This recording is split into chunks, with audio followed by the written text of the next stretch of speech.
Вие тук всички сте манинки, вие тогава знаете ли какво е казарма? Да, знам. Щом знаеш, че тогава съм съм бил, статуирал. знам. Тогава за първи път се татуирах в казармата. Така беше, 90-те години. Никой нямаше татуировки, беше само татковците ни, нали?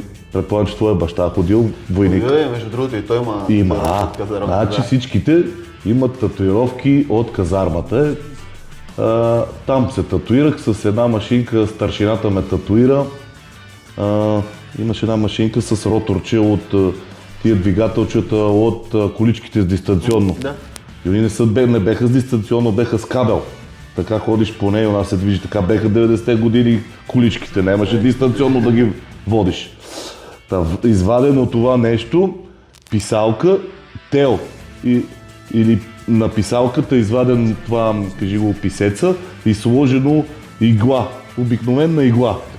Е залепена с поялник и така те татуира.